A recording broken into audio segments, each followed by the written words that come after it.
ప్రభుత్వ ధాన్యంతో మాజీ ఎమ్మెల్యే షకీల్ బంధువుల దందా 4 మిల్లులు సీజ్ చేసిన టాస్క్ ఫోర్స్ పోలీసు అధికారులు. రాష్ట్ర వ్యాప్తంగా మేడారం జాతరకు 4000 బస్సులు, 1 కోటి మంది భక్తుల రాక అంచనాతో ఆర్టీసీ ఏర్పాట్లు. సింగరేణి ఎన్నికలపై 21న హైకోర్టులో విచారణ, మార్చిలో నిర్వహించాలని పిటిషన్ వేసిన సర్కార్. నల్గొండ, రంగారెడ్డి జిల్లాలుగా చీలిన మాల్ పట్టణం తిరిగి విలీనం చేయాలంటూ స్థానికుల డిమాండ్.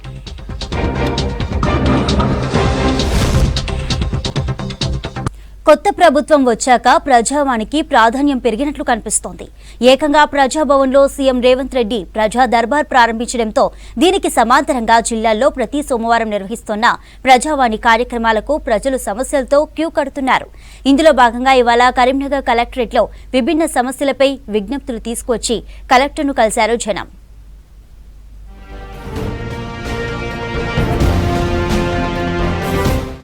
కింది స్థాయి అధికారులు సమస్యలు పరిష్కరించిన సందర్భాల్లో వాటిని జిల్లా కలెక్టర్ కు చెప్పుకుంటే పరిష్కారం అవుతాయన్న జనం నమ్మకమే ప్రజావానికి ఆదరణ పెరగడానికి కారణం. కానీ గత చాలా ఏళ్లుగా కలెక్టర్లకు ఇచ్చిన వినతులు బుట్ట దాఖలవుతుండటంతో ఈ కార్యక్రమం అంటేనే ప్రజలకు నమ్మకం లేకుండా పోయింది. ఇప్పుడు కొత్త ప్రభుత్వం కొలువు తీరాక జనం మరోసారి ప్రజావాణి వైపు అడుగులేస్తున్నారు. ఇంతకాలం పరిష్కారం కాని సమస్యలు ఈ సర్కారైనా పరిష్కరిస్తుందన్న ఆశతో మరోసారి పాత కాగితాలు, దరఖాస్తులు తీసుకొచ్చి కలెక్టర్ పమేలా సత్పతితో పాటు ఇతర అధికారులకు సమర్పించారు. ఇందులో కొందరు నేరుగా అధికారుల పనితీరును కలెక్టర్ ఎదురుగానే ప్రశ్నిస్తూ నిలదీయగా, మరికొందరు నిరసనలు వ్యక్తం చేసి తమ ధర్మాగ్రహాన్ని వ్యక్తం చేశారు. కరీంనగర్ కలెక్టరేట్ లో ఇవాళ ప్రజావానికి వచ్చిన ఫిర్యాదుల్లో ఎప్పటిలాగే భూ సమస్యలతో పాటు కొన్ని వ్యక్తిగత సమస్యలు అధికారుల దృష్టికి తీసుకువచ్చారు. మరికొందరు సామాజిక కార్యకర్తలు జనం అందరి తరపున సమస్యలను అధికారుల దృష్టికి తెచ్చే ప్రయత్నం చేశారు. ఇందులో వచ్చిన ముఖ్యమైన ఫిర్యాదుల్లో కరీంనగర్ కు చెందిన మహేందర్ అనే మాజీ సైనికుడు గత 4-5 ఏళ్లుగా తనకు ప్రభుత్వం ఇవ్వాల్సిన భూమి కోసం తిరుగుతున్నానంటూ కలెక్టర్ ను కలిశారు. ఓ సైనికుడు రిటైర్డ్ అయితే న్యాయంగా ప్రభుత్వం ఇవ్వాల్సిన భూమి ఇవ్వకుండా తిప్పుకుంటున్నారంటూ మహేందర్ ఆవేదన వ్యక్తం చేశారు. అధికారులకు ఇచ్చిన వినతుల పేపర్ల కట్టలు తీసుకుని వచ్చి కలెక్టర్ ను కలిసి తనకు న్యాయం చేయాలని కోరారు. మాజీ సైనికుని కోటాలో మాకు ఉన్న బెనిఫిట్స్ గవర్నమెంట్ మన తెలంగాణ రాష్ట్రంలో వెళ్ళిన సైనికులకు సంబంధించి వాళ్ళకి సంబంధించిన వెల్ఫేర్ వాళ్ళకి రావాలని ఎన్నో రకాల జీవోలు మన రాష్ట్రంకు చెందిన సైనికులు మన ప్రజలు ఒకవేళ సైన్యంలో పోతే వాళ్ళకు ఎంతో బెనిఫిట్ జరగాలని ఎన్నో జీవోలు తీసుకొచ్చి మా వెల్ఫేర్కు ఎంతో సంక్షేమాన్ని కృషి చేస్తూ ఎన్నో జీవోలు తీసుకురావడం జరిగింది. భూమి లేని సైనికులు ఉంటే వాళ్ళకు 2.5 ఎకరాల వరకు భూమి ఇవ్వాలని గవర్నమెంట్ జీవోలో ఉన్నది. సురేష్ అనే మరో సామాజిక కార్యకర్త కరీంనగర్ మున్సిపల్ కార్పొరేషన్ లో అధికారులు వాడుతున్న వాహనాలు దుర్వినియోగం అవుతున్నాయంటూ ఆధారాలతో సహా ఫిర్యాదు చేశాడు. ఏకంగా మున్సిపల్ కమిషనర్ వాడుతున్న వాహనానికే నెంబర్ ప్లేట్ లేకుండా తిరుగుతున్నారంటూ ఫోటోలు చూపిస్తూ ఫిర్యాదు చేశారు. కరీంనగర్ మున్సిపల్ కార్పొరేషన్ లో దాదాపు 20 మంది ఉద్యోగులకు నెలకు 33,000 రూపాయల చొప్పున అద్దె చెల్లిస్తూ వాహనాలను ప్రభుత్వం సమకూర్చిందని, ఇందులో చాలా వరకు నిబంధనలకు వ్యతిరేకంగా ఉన్నాయని సురేష్ ఆరోపించారు. కరీంనగర్ మున్సిపల్ కార్పొరేషన్ మీద ఎన్నో సమస్యలు పోరాడుతున్నాను. సమస్యలు సాల్వ్ అవుతుంది తొందరనే. ప్రతిసారి కమిషనర్ గారు కానీ మున్సిపల్ కమిషనర్ డిపార్ట్మెంట్లో మున్సిపల్ ఆఫీస్లో ఒక 21 వాహనాలు కేటాయించారు గవర్నమెంట్ జీవో ప్రకారం. జీవో నంబర్ 826/29/A2 DCM 2017 అప్పుడు వచ్చిన మెమో ప్రకారంగా రిలీజ్ చేసి మున్సిపల్ స్టాండింగ్ కౌన్సిల్ మీటింగ్లో 60 మంది కార్పొరేటర్లు తీర్మానం చేసి కమిషనర్ గారు తీర్మానం చేసి 21 ఎంప్లాయీస్కి ఒక్కొక్క ఎంప్లాయీకి కారు కేటాయించాలని చెప్పి కార్లు కేటాయించాలని చెప్పి వాళ్ళు అనౌన్స్ చేశారు. తీర్మానం శాంక్షన్ చేశారు. కరీంనగర్ లోయర్ మానేరు డ్యాం లో భూములు కోల్పోయిన తమకు అప్పట్లో ఉద్యోగాలు ఇస్తామని 30 ఏళ్ల క్రితం సర్కారు హామీ ఇచ్చినా ఇప్పటి వరకు ఇవ్వలేదంటూ కొందరు నిర్వాసితులు వచ్చి ప్రజావాణిలో కలెక్టర్ కు ఫిర్యాదు చేశారు. నామమాత్రం రేట్లతో తమ భూములు సేకరించిన ప్రభుత్వం తమకు ఉపాధి లేకుండా చేసిందని, తమను ఆదుకోవాలని వారు కోరారు. మా పద్దులకొండాపురం సంఘం అన్ని విలేజ్లు డ్యామ్ లో పోయినాయి. మేము ఒక 30 సంవత్సరాల నుంచి ఇప్పటి వరకు మేము అన్ని అప్లికేషన్స్ అన్ని ఇచ్చి ఎంతో గత ప్రభుత్వాలకు ఎన్నోసార్లు ఇచ్చినాం. ఏ ప్రభుత్వం సుత మమ్మల్ని ఎప్పుడు సుత పట్టించుకోలేదు. ఇప్పటి వరకు మేము ఎన్నో అప్లికేషన్స్ ఇచ్చినాము. కానీ ఈ కొత్త గవర్నమెంట్ మాకు 100% న్యాయం చేస్తుందని అనుకొని మేము కలెక్టర్ గారికి ఇప్పుడు రిప్రజెంటేషన్ ఇవ్వడానికి వచ్చినాము. మాకు అందరికీ ఉద్యోగాలు కల్పించాలని మేము కోరుకుంటున్నాం. 83-84 అవార్డులో ముంపునకు గురైనది. మేము చాలాసార్లు సీఎంఓకు, చీఫ్ సెక్రటరీకి, సిఎస్కు, ఇరిగేషన్ స్పెషల్ చీఫ్ సెక్రటరీకి, అడిషనల్ సెక్రటరీ స్మితా సబర్వాల్ గారికి అందరికీ అప్లికేషన్స్ పెట్టుకున్నాము. అక్కడ రెస్పాండ్ అయ్యారు కానీ ఇక్కడ కలెక్టర్ గారే రెస్పాన్స్ కాలేదు. ఈ కలెక్టర్ గారు దాన్ని అప్రూవల్ చేసి గవర్నమెంట్కు పంపుతలేరు. మేము చాలా తిరిగి చాలా ఇబ్బంది అవుతున్నది. కరీంనగర్ భగత్ నగర్ కు చెందిన సింగరేణి రిటైర్డ్ కార్మికుడు కొత్త రాజురెడ్డి ఇంటి నిర్మాణం కోసం దాదాపు 4 ఏళ్లుగా అలుపెరుగని పోరాటం చేస్తున్నారు. తాను కొనుక్కున్న భూమిని కేటీఆర్ బంధువులు ఆక్రమించేందుకు ప్రయత్నిస్తున్నారని, ఇందులో భాగంగా ఇంటి కోసం ప్రభుత్వం ఇచ్చిన అనుమతులు రద్దు చేయించి ఇబ్బందులు పెడుతున్నారంటూ చాలా కాలంగా ప్రజావాణిలో ఫిర్యాదులు చేస్తూనే ఉన్నారు. ప్రభుత్వం మారితే తన సమస్య తీరుతుందని ఇంతకాలం ఓపికగా ఉన్న రాజురెడ్డి దంపతులు ఇవాళ మరోసారి ప్రజావాణికి వచ్చి దరఖాస్తు సమర్పించారు.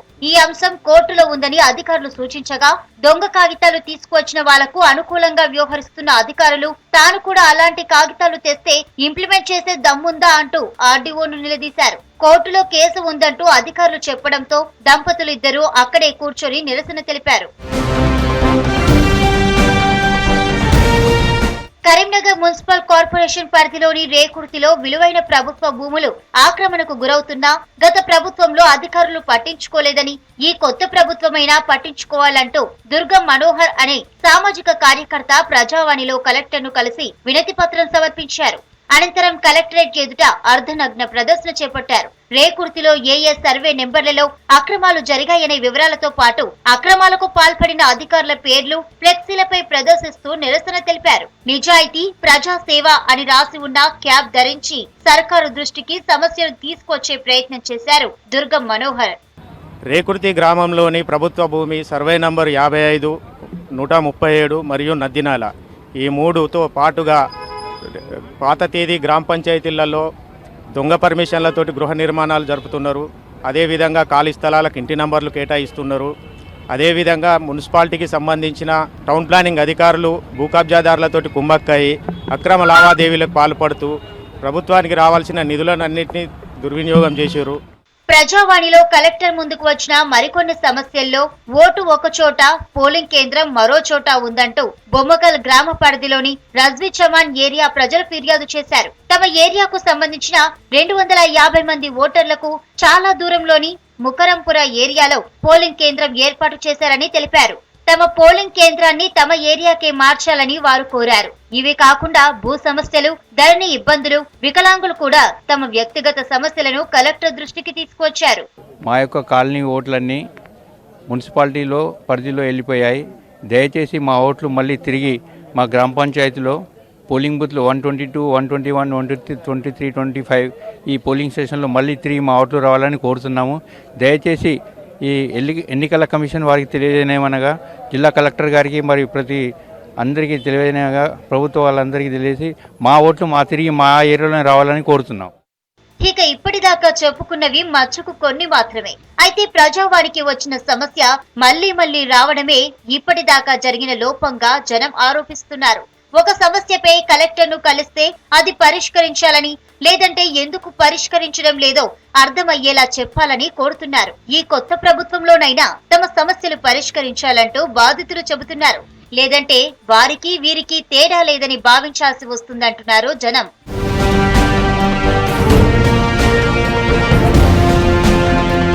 రైస్ మిల్లులో ప్రభుత్వ ధాన్యం పక్కదారి పట్టించిన వైనంపై ప్రభుత్వం కొరడా జులిపిస్తోంది.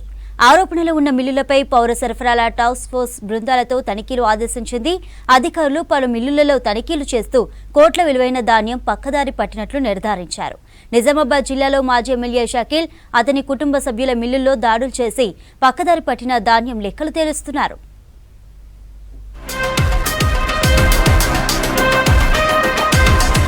నిజామాబాద్ జిల్లా బోధన్ ఎమ్మెల్యే షకీల్, అతని కుటుంబ సభ్యులకు చెందిన అమోర్, రాసాగ్రో ఇండస్ట్రీస్, ధనిక, రసల్ రైస్ మిల్లులపై పౌర సరఫరాల అధికారులు తనిఖీలు కొనసాగిస్తున్నారు.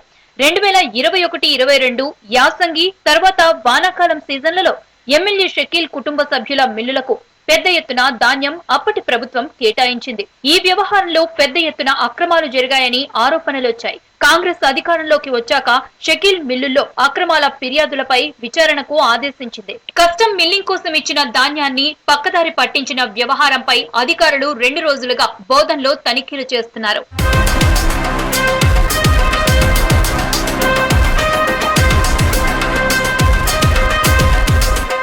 ప్రభుత్వ ధాన్యాన్ని షకీల్ అతని కుటుంబ సభ్యులు బహిరంగ మార్కెట్లో అమ్ముకుంటున్నట్లు అధికారుల ప్రాథమిక విచారణలో తేలింది. మాజీ ఎమ్మెల్యే షకీల్ ఆమీర్ గారు ఉండెనో వారి కుటుంబ సభ్యుల రైస్ మిల్లులలో ఏదైతే 50,000 టన్నుల మెట్రిక్ టన్నుల పౌర సరఫరా అధికారులు వాళ్ళకు ధాన్యాన్ని అప్పచెప్తే 35,000 మెట్రిక్ టన్నుల సీఎంఆర్ని ఈ రీసైక్లింగ్ చేసి వారికి ఇవ్వాల్సింది కేవలం 5,000 మెట్రిక్ టన్నులే ఇచ్చి మిగతాదంతా గోల్మాల్ చేసి 100 కోట్లకు పైగా నొక్కేసిన ఈ షకీల్ ఎమ్మెల్యే గారు ఇప్పటి అధికారులు ప్రజల సొమ్ము ఎవ్వరు తిన్నా ఆ పందికొక్కులను తీసే బాధ్యత ఈ ప్రభుత్వం తీసుకున్నందుకు ఇక్కడి తరఫున మేము గర్వపడుతున్నాం. గవర్నమెంట్ మారిన తర్వాత రాష్ట్రంలో ఏ ఎమ్మెల్యే ఎంత దోసుకున్నది అంతా బయటపడుతున్నది. వారం రోజులలోనే 4-5 ఎమ్మెల్యేలు బయటపడ్డారు. మరి దీని మీద ఎందుకంటే ఇంతకుముందు కూడా ఫోకస్ చేస్తే కేసీఆర్ కూడా పట్టించుకోలేదు. ఎందుకంటే మేము రైతుల పరంగా ఎన్ని కాటలు మన వడ్లు కిలోల గట్టి తీసేసుకుంటున్నారు సార్, రైతులకు నష్టం చేస్తున్నారంటే ప్రజెంట్ ఎమ్మెల్యే కూడా రైస్ బిల్ నేను చెప్పాను ఇంతకుముందు, ఎవరు పట్టించుకునిలే. ఎందుకంటే అది ఎందుకు జరిగిందో వాళ్ళకి తెలుసు, మా పబ్లిక్కు తెలుసు. ఈ రోజు గవర్నమెంట్ మారగానే కాంగ్రెస్ వచ్చింది, అదన్నీ బయటపడుతున్నాయి. మరి వీళ్ళ మీద కఠినమైన చర్యలు తీసుకున్నాలా రేవంత్ రెడ్డి గారు అని మేము కోరుకుంటున్నాం. 10 సంవత్సరాలు ఎమ్మెల్యే ఉన్న షకీల్ గారు ఆయన ఏదైతే ప్రభుత్వ సొమ్ము ప్రభుత్వ ధాన్యం మొత్తం దోసుకొచ్చినాడో అదంతా ఖచ్చితంగా ప్రభుత్వం కక్కించి ఆయన 70 కోట్ల అప్పు మరి ప్రభుత్వానికి చెల్లించాల్సి ఉంది. ఇంటి సొమ్ము కాదు, జనాల సొమ్ము. కాబట్టి ప్రభుత్వం ఇప్పుడు ఏదైతే ఉందో కాంగ్రెస్ పార్టీ ప్రభుత్వము వాళ్ళ ఆస్తులను వెంటనే జప్తు చేసి. మాజీ ఎమ్మెల్యే షకీల్ కుటుంబ సభ్యులకు చెందిన రైస్ మిల్లుల్లో అధికారులు తనిఖీలకు వెళ్లగా తాళాలు వేసి కనిపించాయి. నోటీసులకు ఎలాంటి రిప్లై ఇవ్వకపోవడంతో అధికారులు తాళాలు పగలగొట్టి తనిఖీలు చేశారు. గోదాముల్లో జరిపిన తనిఖీలు 22,231 బస్తాలు గుర్తించారు. 2 సీజన్లకు సంబంధించి 3.38 లక్షల మెట్రిక్ టన్నుల ధాన్యం లెక్కలు చెప్పాల్సి ఉందని, ప్రభుత్వం కేటాయించిన కస్టమ్ మిల్లింగ్ ధాన్యం భారీగా పక్కదారి పట్టినట్లు గుర్తించామని అధికారులు చెబుతున్నారు. ధాన్యం విలువ 70 కోట్ల వరకు ఉంటుందని అంచనా వేస్తున్నారు. మిల్లులు అనుబంధ గోదాముల్లో ఎంత ధాన్యం మిగిలి ఉందో తేలితే గాని ఎంత పక్కదారి పట్టిందో చెప్పవచ్చని అధికారులు లెక్కలు తీసే పనిలో పడ్డారు. మరో 2 రోజుల పాటు తనిఖీలు పూర్తి చేసి ప్రభుత్వానికి నివేదిక ఇవ్వనున్నట్లు అధికారులు చెబుతున్నారు.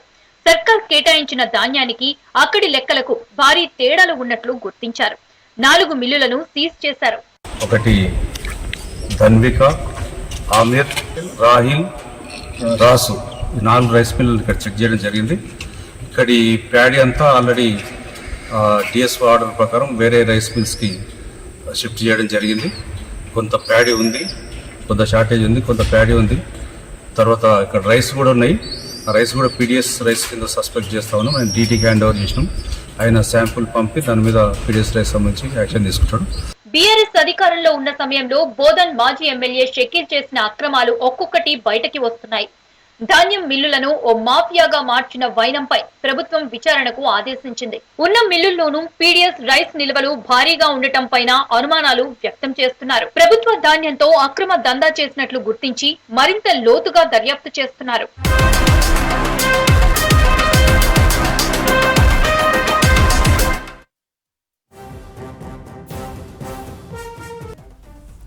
ముఖ్యమంత్రి రేవంత్ రెడ్డికి బహిరంగ లేఖ రాశారు బండి సంజయ్. మిడ్మానేరు ముంపు బాధితుల సమస్యను అసెంబ్లీలో ప్రస్తావించడం అభినందనీయమన్నారు. ఒక్కో బాధిత కుటుంబానికి ఇండ్ల నిర్మాణం కోసం 5,04,000 రూపాయలు చెల్లించాలని సీఎంను కోరారు. అర్హత లేకుండా మిడ్మానేరు ముంపు ప్యాకేజీ పరిహారం తీసుకున్న ఎంపీ సంతోష్ సహా మాజీ సీఎం కుటుంబ సభ్యులపై చర్యలు తీసుకోవాలని కోరారు. త్యాగాల పునాదులపై ఏర్పడ్డ తెలంగాణలో ప్రజా ఆకాంక్షలకు అనుగుణంగా పాలన కొనసాగిస్తూ ప్రజాస్వామ్యబద్ధంగా పనిచేయాలని లేఖలో పేర్కొన్నారు బండి సంజయ్. ముఖ్యమంత్రి రేవంత్ రెడ్డికి బహిరంగ లేఖ రాశారు బండి సంజయ్. మిడ్మానేరు ముంపు బాధితుల సమస్యను అసెంబ్లీలో ప్రస్తావించడం అభినందనీయమన్నారు. ఒక్కో బాధిత కుటుంబానికి ఇండ్ల నిర్మాణం కోసం 5,04,000 రూపాయలు చెల్లించాలని సీఎంను కోరారు. అర్హత లేకుండా మిడ్మానేరు ముంపు ప్యాకేజీ పరిహారం తీసుకున్న ఎంపీ సంతోష్ సహా మాజీ సీఎం కుటుంబ సభ్యులపై చర్యలు తీసుకోవాలని కోరారు. త్యాగాల పునాదులపై ఏర్పడ్డ తెలంగాణలో ప్రజా ఆకాంక్షలకు అనుగుణంగా పాలన కొనసాగిస్తూ ప్రజాస్వామ్యబద్ధంగా పనిచేయాలని లేఖలో పేర్కొన్నారు బండి సంజయ్.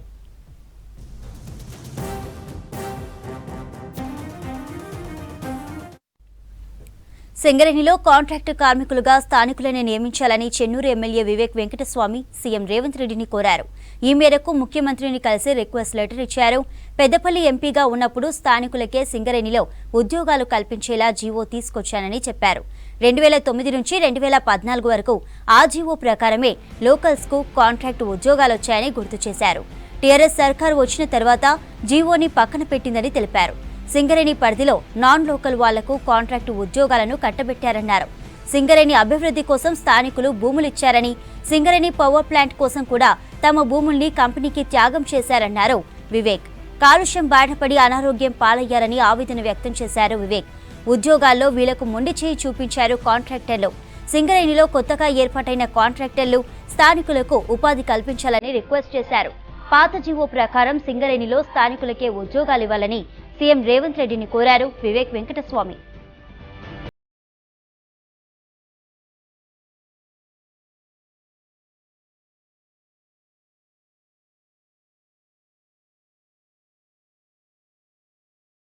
మేడారం సమ్మక్క సారలమ్మ జాతర కౌంట్డౌన్ మొదలవడంతో అందుకు తగ్గట్టుగా ఆర్టీసీ సన్నద్ధమవుతోంది. 1 కోటి మందికి పైగా భక్తులు తరలి వస్తారనే అంచనాకు అనుగుణంగా రవాణా సౌకర్యం కల్పించడంపై దృష్టి సారించింది. గత జాతర సమయంలో లక్షల మంది భక్తులు ముందస్తు మొక్కులు చెల్లించుకునే నేపథ్యంలో ఇప్పటి నుంచి స్పెషల్ సర్వీసులను మేడారం కోసం రన్ చేస్తోంది ఆర్టీసీ.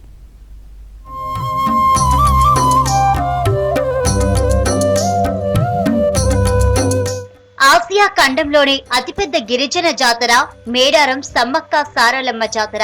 అభయారణ్యం జనారణ్యంగా మారిపోతుంది. పల్లె గ్రామం 4 రోజుల్లోనే పట్నంగా మారిపోతుంది. వచ్చే ఏడాది ఫిబ్రవరి 21 నుంచి 4 రోజుల పాటు మహాజాతర జరగనుంది. జాతరకు వివిధ రాష్ట్రాల నుంచే కాకుండా పలు దేశాల నుంచి పెద్ద ఎత్తున భక్తులు తరలి వస్తారు.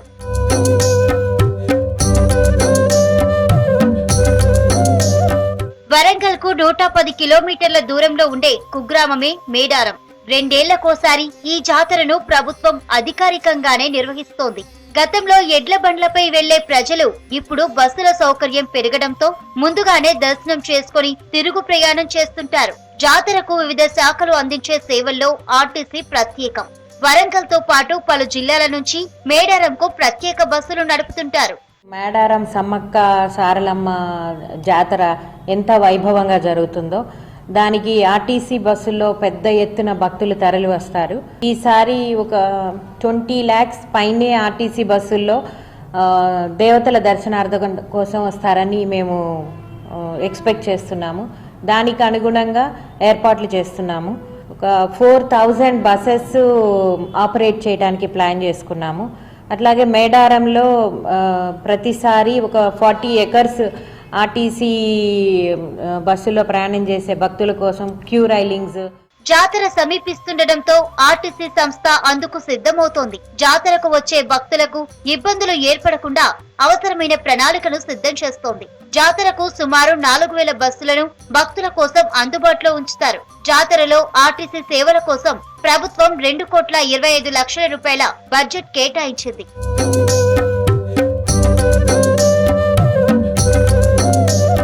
ఈ మేరకు మేడారంలో సుమారు 50 ఎకరాల్లో అందుకు అనుగుణంగా తాత్కాలిక బస్టాండ్ ఏర్పాటు చేస్తారు. అలాగే అక్కడ ప్రయాణికులు వేచి ఉండడానికి, వారికి మంచినీరు, ఇతర సౌకర్యాలు, వివిధ ప్రాంతాల నుంచి వెళ్లేందుకు సుమారు 50 పాయింట్లలో మేడారం బస్సులు నడుస్తాయి. ఇప్పటికే రివ్యూ మీటింగ్లు పెట్టుకున్న ఆర్టీసీ ఉన్నతాధికారులు ఏర్పాట్ల కోసం దృష్టి సారించారు. ఇక మరోవైపు ముందస్తు వెళ్లే భక్తుల కోసం హనుమకొండ బస్ స్టేషన్ నుంచి స్పెషల్ సర్వీసులు రన్ చేస్తోంది. బుధ, గురు, శుక్రవారాలు, సండే హాలిడేస్ లో ఎక్కువ బస్సులను అందుబాటులో ఉంచనున్నారు. స్పెషల్ బస్సెస్ కూడా ప్రతి బుధవారం ఆదివారం కూడా ఆపరేట్ చేస్తున్నాము. మీ అందరికీ తెలుసు కేవలం 21st, 22nd, 23rd కాదు, చాలామంది భక్తులు ముందే అమ్మవారి దర్శనాల కోసం వస్తున్నారు. రద్దీకి అనుగుణంగా ప్రతి బుధవారం, ప్రతి ఆదివారం, ఇంకా ఏ సెలవు రోజులు ఉన్నా కానీ స్పెషల్ బస్సెస్ మేడారంకి నడిపిస్తామండి. ఇక నుంచి భక్తులందరూ ఈ సౌకర్యాన్ని వినియోగించుకోవాలని విజ్ఞప్తి చేస్తాం. గత జాతర అనుభవాలను దృష్టిలో పెట్టుకొని ఇప్పటి నుంచి ఏర్పాట్లపై ప్రత్యేక దృష్టి పెట్టాలి. ప్రధానంగా జాతర తిరుగుముఖం సమయంలో భక్తులు బస్సుల్లో ఎక్కేందుకు ఇబ్బందులు పడుతుంటారు. గత జాతరలోనూ టికెట్ల కోసం క్యూ లైన్లలో గంటల కొద్దీ వేచి ఉన్నారు. ఆ తర్వాత బస్సుల్లోకి వెళ్లడానికి యుద్ధం చేయాల్సి వచ్చింది. చంటి పిల్లలు, వృద్ధులు, మహిళలు తీవ్ర అసౌకర్యానికి గురయ్యారు. ఈసారి అలాంటి సమస్య ఎదురు కాకుండా అధికారులు చూసుకోవాల్సిన అవసరం ఎంతైనా ఉంది. ఒకే ఊరు కానీ 2 జిల్లాల పరిధిలోకి వెళ్తుంది. పక్కపక్కనే ఉంటున్న 2 జిల్లాల పేరుతో పిలుచుకుంటున్నారు. ఇలా ఉండడంతో అనేక రకాలుగా ఇబ్బందులు పడుతున్నారు గ్రామస్తులు. ముక్కలైన మమ్మల్ని ఒక్కటిగా చేయాలని వేడుకుంటున్నారు.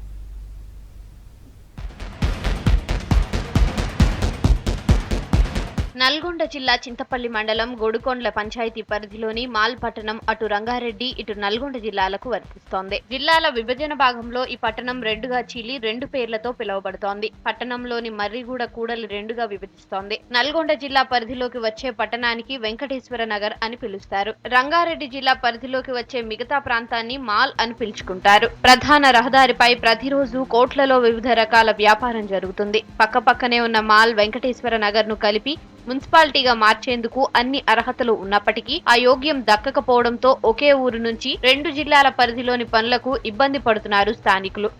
ఈ మాల్ వచ్చేసి మండల కేంద్రంగా చేసి మా గ్రామ పంచాయతీ పక్కనున్న మదనాపురంతో కలుపుకుంటే రంగారెడ్డి జిల్లా ఇటైనా రంగారెడ్డి జిల్లా అవుతుంది, అక్కడైనా రంగారెడ్డి జిల్లా అవుతుంది. ఈ సరిహద్దులు తొలగించి అద్దులు తొలగించి ఒకే గ్రామ పంచాయతీగా కానీ లేకపోతే మున్సిపాలిటీగా చేసినాం మాకు పర్వాలేదు. అటు నల్గొండకు పోవాలంటే చాలా దూరభారం పెరిగిపోతుంది. మిర్యాలగూడ కానీ రంగారెడ్డి కానీ అది నల్గొండ కానీ మాకు దూరభారం పెరిగిపోతుంది. ఈ గవర్నమెంట్లో అయిపోవాలి. కొత్తగా కొన్న వాహనాల రిజిస్ట్రేషన్ కోసం 80 కిలోమీటర్ల దూరంలో నల్గొండ జిల్లాకు 120 కిలోమీటర్ల దూరంలో ఉన్న మిర్యాలగూడకు వెళ్లాల్సి వస్తోంది.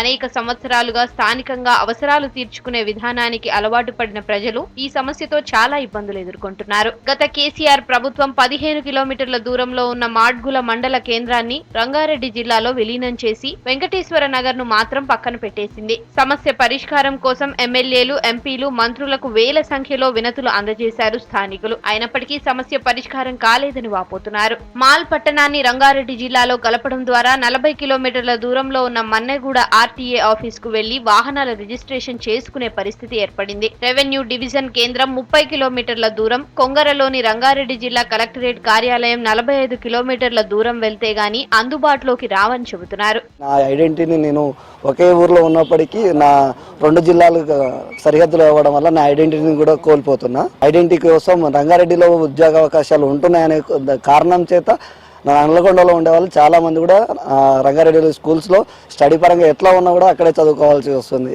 ఆ సొంత ఐడెంటిటీని తాకట్టు పెట్టుకొని మేము పక్క జిల్లాకు వస్తున్నాం. అదే కనుక అంతా కలిపి ఒకటే జిల్లాలో చేర్చినట్టయితే చాలా మందికి ఉపాధి అవకాశాలు, ఉద్యోగ అవకాశాలు కూడా పెరుగుతాయి. మాకు ఇది ఒకటే 2 జిల్లాలో ఉన్న ఈ గ్రామాన్ని ఒకే గ్రామంలో కలిపితే మాకు దూరభారం దక్కుతుంది. ప్రజలకు పనులు మా హైదరాబాద్కు దగ్గరలో 50 కిలోల దూరంలో ఉన్నాం, ఔటర్ రింగ్ రోడ్కు 40-30 కిలోమీటర్ల దూరంలో ఉన్నాం, యాచార మండల కేంద్రానికి 10 కిలోమీటర్ల దూరంలో ఉన్నాం, రంగారెడ్డి కలెక్టర్ ఆఫీస్కు 35 కిలోమీటర్ల దూరంలో ఉన్నాము. దయచేసి మా గ్రామాన్ని 2 జిల్లాల్లో ఉన్న గ్రామాన్ని ఒకే గ్రామంగా కలిపి చేస్తే అందరికీ అనుకూలంగా ఉంటుంది. సమస్య పరిష్కారం కోసం ఆందోళనలు చేసినా ఫలితం శూన్యమంటున్నారు స్థానికులు. స్వప్రయోజనాల కోసం మండల కేంద్రం ఏర్పాటు కాకుండా ప్రజాప్రతినిధులు అడ్డుకున్నారని పట్టణవాసులు అంటున్నారు. మాల్ వెంకటేశ్వర నగర్ ను విలీనం చేసి రంగారెడ్డి జిల్లాలో కలిపి సీఎం రేవంత్ రెడ్డి న్యాయం చేయాలని కోరుతున్నారు స్థానికులు. అనేక రకాల సమస్యలు ఉన్నాయి. ఇక్కడ రంగారెడ్డి పక్క మాల్ అని పిలిచే ఈ ఊరు ఏదైతే ఉందో, ఈ మేముంటున్నదంతా నల్గొండ జిల్లాలో, పిలుస్తున్నది మాల్ అనేది గ్రామ పంచాయతీ రంగారెడ్డి జిల్లాలో ఉంది. ఇదంతా తీసుకెళ్లి రంగారెడ్డి జిల్లాలో కలిపి మాకు న్యాయం చేస్తారని ఆశిస్తూ 46 జీవో తేవడం వల్ల ఏమైందంటే ఎక్కడ జనాభా ఎక్కువ ఉంటే ఆ జిల్లాలకే ఎక్కువ పోస్టులు ఇచ్చారు. అయితే రంగారెడ్డి, హైదరాబాద్ డిస్టిక్లలో ఎక్కువ 58% జనాభా ఉండడం వల్ల ఈ యొక్క పోస్టులు కూడా వాళ్ళకే ఎక్కువ వస్తున్నాయి. దీనివల్ల నల్గొండ జిల్లాలో ఉన్న వాళ్ళు నిరుద్యోగులు ఈ ఉద్యోగానికి అర్హత కోల్పోవడం జరుగుతుంది. ఒకే పట్టణం 2 జిల్లాల సమస్యను పరిష్కరిస్తే మాకు అనేక ఇబ్బందులు తొలగిపోతాయంటున్నారు మాల్ వెంకటేశ్వర నగర్ వాసులు. సింగరేణి గుర్తింపు సంఘం ఎన్నికలపై హైకోర్టులో విచారణ జరిగింది. ఎన్నికల నిర్వహణకు 3 నెలల సమయం కావాలంటూ ఇంధన శాఖ సెక్రటరీ శర్మ వేసిన పిటిషన్ విచారణ చేసింది హైకోర్టు. ఇప్పుడే రాష్ట్రంలో కొత్తగా ప్రభుత్వం ఏర్పడినందున ఎన్నికల నిర్వహణ ఇబ్బంది అయ్యే అవకాశం ఉందని, డిసెంబర్ 27న జరగనున్న ఎన్నికలను వాయిదా వేయాలని ప్రభుత్వ తరపు న్యాయవాది హైకోర్టును కోరారు. ఈ అంశంపై ప్రభుత్వం కౌంటర్ వేయాలంటూ ఆదేశించిన హైకోర్టు విచారణను 21కి వాయిదా వేసింది.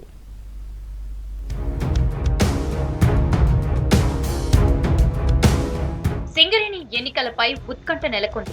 ఎన్నికలను వాయిదా వేయాలని రాష్ట్ర ప్రభుత్వం హైకోర్టులో వేసిన పిటిషన్ పై విచారణ జరిగింది. ఈ నెల 27న ఎన్నికలు జరుగుతాయా లేక హైకోర్టు వాయిదా వేస్తుందనే అంశంపై సస్పెన్స్ కొనసాగుతోంది. సింగరేణి గుర్తింపు సంఘం ఎన్నికలను ఈ నెల 27కి బదులుగా వచ్చే ఏడాది మార్చిలో నిర్వహించాలని ప్రభుత్వం తరపున ఇంధన శాఖ సెక్రటరీ పిటిషన్ వేశారు.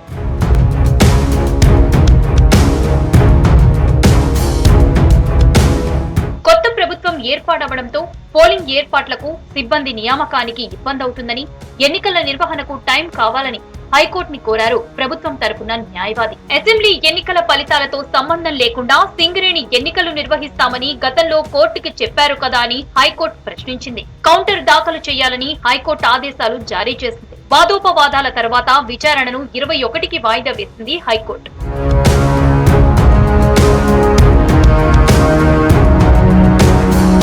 నాలుగేళ్ల క్రితమే జరగాల్సిన సింగరేణి గుర్తింపు ఎన్నికలు అనేక కారణాల వల్ల వాయిదా పడుతూ వస్తుంది. సింగరేణి గుర్తింపు ఎన్నిక సంఘం కాలపరిమితి, ఎన్నికల నిర్వహణపై కోర్టులో వివాదాలు నడిచాయి. ఇటు సింగరేణి యాజమాన్యం, అప్పటి ప్రభుత్వం, కార్మిక సంఘాలు వేరువేరు కారణాలతో హైకోర్టును ఆశ్రయించారు. ఈ ఏడాది ఏప్రిల్, మేలో జరగాల్సిన ఎన్నికలను కోర్టు జోక్యంతో అక్టోబర్ 30న జరగాలని ఆదేశించింది. ఈ మేరకు కార్మిక శాఖ కూడా ఎన్నికలకు సిద్ధమై నోటిఫికేషన్ కూడా విడుదల చేసింది. నామినేషన్ల ప్రక్రియ కూడా కొనసాగిన తర్వాత కొన్ని కార్మిక సంఘాలు సింగరేణి యాజమాన్యాన్ని, ప్రభుత్వాన్ని ఆశ్రయించాయి. అసెంబ్లీ ఎన్నికలు ఉండటంతో సింగరేణి ఎన్నికలు వాయిదా వేయాలని హైకోర్టును కోరడంతో డిసెంబర్ 27న నిర్వహించాలని హైకోర్టు ఆదేశించింది.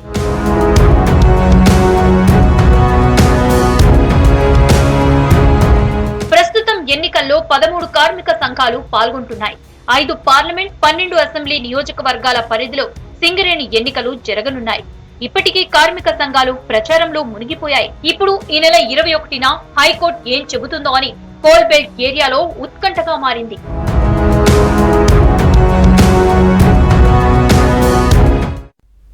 సింగరేణిలో కాంట్రాక్ట్ కార్మికులుగా స్థానికులను నియమించాలని చెన్నూరు ఎమ్మెల్యే వివేక్ వెంకటస్వామి సీఎం రేవంత్ రెడ్డిని కోరారు. ఈ మేరకు ముఖ్యమంత్రిని కలిసి రిక్వెస్ట్ లెటర్ ఇచ్చారు. పెద్దపల్లి ఎంపీగా ఉన్నప్పుడు స్థానికులకే సింగరేణిలో ఉద్యోగాలు కల్పించేలా జీవో తీసుకొచ్చానని చెప్పారు. 2009 నుంచి 2014 వరకు ఆ జీవో ప్రకారమే లోకల్స్ కు కాంట్రాక్ట్ ఉద్యోగాలు వచ్చాయని గుర్తు చేశారు. టీఆర్ఎస్ సర్కారు వచ్చిన తర్వాత జీవోని పక్కన పెట్టిందని తెలిపారు. సింగరేణి పరిధిలో నాన్ లోకల్ వాళ్లకు కాంట్రాక్టు ఉద్యోగాలను కట్టబెట్టారన్నారు.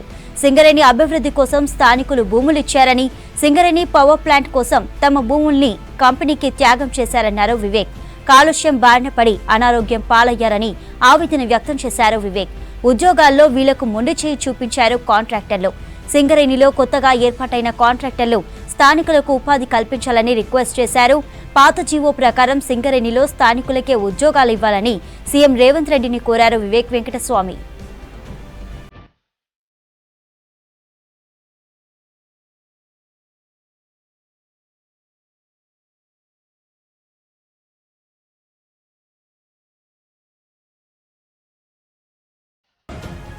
సింగరేణిలో కాంట్రాక్ట్ కార్మికులుగా స్థానికులను నియమించాలని చెన్నూరు ఎమ్మెల్యే వివేక్ వెంకటస్వామి సీఎం రేవంత్ రెడ్డిని కోరారు.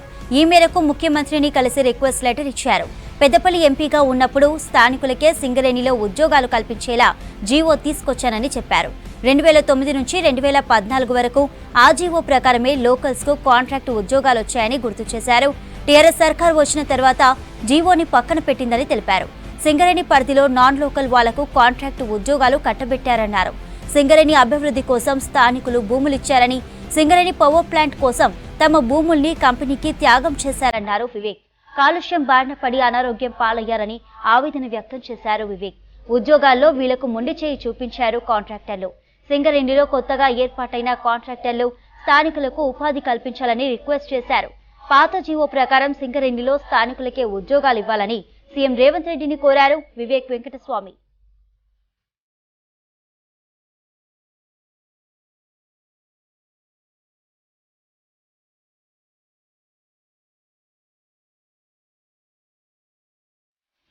జనగామ జిల్లా కేంద్రంలో టౌన్ ప్లానింగ్ శాఖలో అధికారులు లేక వెలవెలబోతోంది. ఇంటి నిర్మాణంకు దరఖాస్తు చేసుకున్నా పరిశీలించేవారు లేక అనుమతుల కోసం పట్టణ ప్రజలు అధికారుల చుట్టూ ప్రదక్షిణలు చేస్తున్నారు.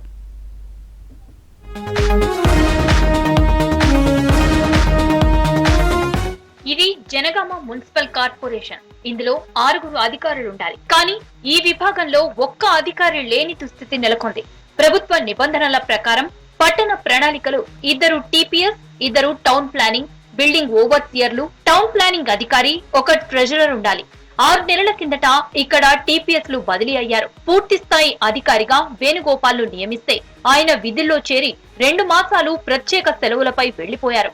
మిగిలిన పోస్టులన్నీ ఖాళీగా దర్శనమిస్తున్నాయి. ఇప్పుడు ఆ శాఖపై ఎవరూ పట్టించుకోకపోవడంతో పట్టణ ప్రజలు నానా ఇబ్బందులు పడుతున్నారు. Jangaon municipal corporation commissioner Rajitha ఏసీబీకి పట్టుబడ్డారు. కమిషనర్ గా నియమించకపోవడంతో ఇన్ఛార్జిగా డీఈకి బాధ్యతలు అప్పగించారు. ఏసీబీకి చిక్కిన కమిషనర్ స్థానంలో కొత్త కమిషనర్ ని నియమించకపోవడంతో ప్రజల సమస్యలను పట్టించుకునే నాదుడే కరువయ్యారని పట్టణ ప్రజలు వాపోతున్నారు.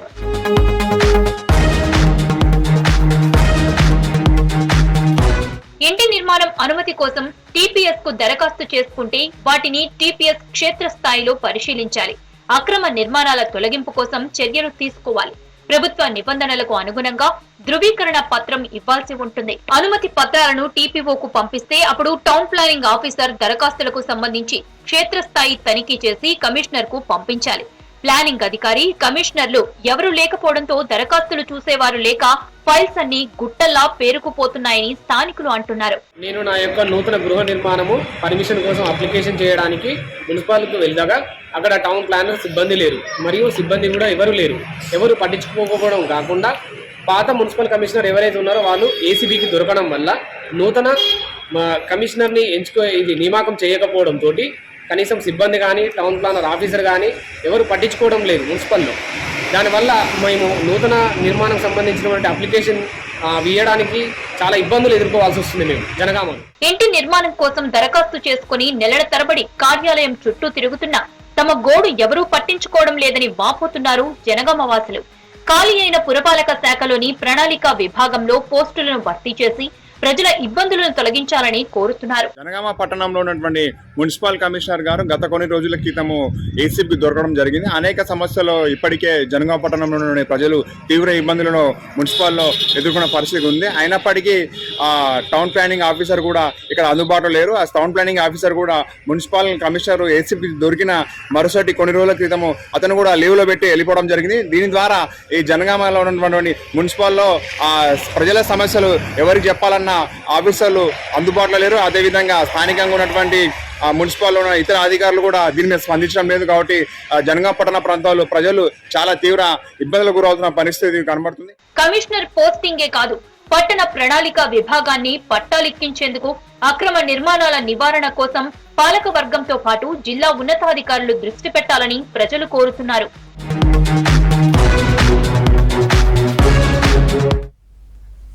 జగిత్యాల జిల్లా కోరుట్ల మండలం ఐలాపూర్ పూతోట మల్లన్న జాతర ఘనంగా జరుగుతోంది. మల్లన్న దర్శనం చేసుకుని మొక్కులు చెల్లించుకుంటున్నారు భక్తులు. కోరుట్ల మండలంలోని చుట్టుపక్కల గ్రామాల నుండి వేలాది మంది భక్తులు తరలివెళ్లారు. కార్తీక మాసం అమావాస్య తర్వాత మొదటి వారంలో పూతోట మల్లన్న జాతరతో ఈ ప్రాంత మల్లన్న జాతరలు మొదలవుతాయన్నారు అర్చకులు. పట్నాలు వేసి మల్లన్న స్వామికి కళ్యాణం, నాగవెల్లి జరిపించి ప్రత్యేక పూజలు నిర్వహించారు అర్చకులు.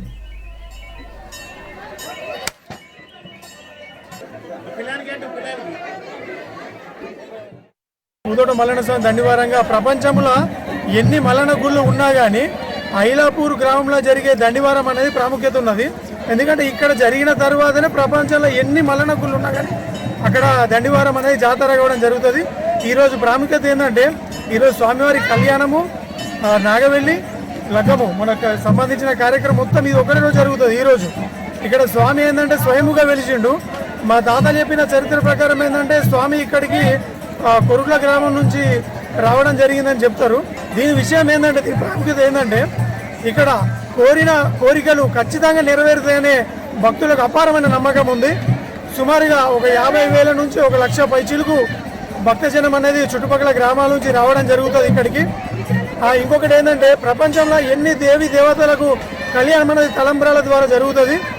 కానీ మన మల్లన్న స్వామి జాతర మహోత్సవంలో భాగంగా స్వామివారిది పట్నము అంటే లగ్గము పసుపు బండారి ద్వారా జరుగుతుంది. ఈ పసుపు బండారి అనేది మనకు భారతదేశంలో ఇంతకుముందు మల్లన్న స్వామి వివిధ ప్రాంతాల్లో వివిధ పేర్లతో పిలవడం జరుగుతుంది. ఇక్కడ మాకు ఐలాపూర్ గ్రామంలో పూదోట మల్లన్న స్వామి అనే పేరు ప్రాముఖ్యత సంతరించింది. ఇక్కడ మొదట జరిగిన తర్వాతనే మనకు భారతదేశంలో ఫేమస్ పెద్దపూర్ మల్లన్న స్వామి. ఆ మల్లన్న స్వామి జాతర కూడా మా పూదోట మల్లన్న స్వామి జాతర అయిన తర్వాతనే జరగడం జరుగుతుంది. కాబట్టి ఇటు విషయాన్ని పురస్కరించుకొని నేను తెలియజేయడం జరుగుతుంది. That's all for now. Stay tuned to V6 News. News as it is.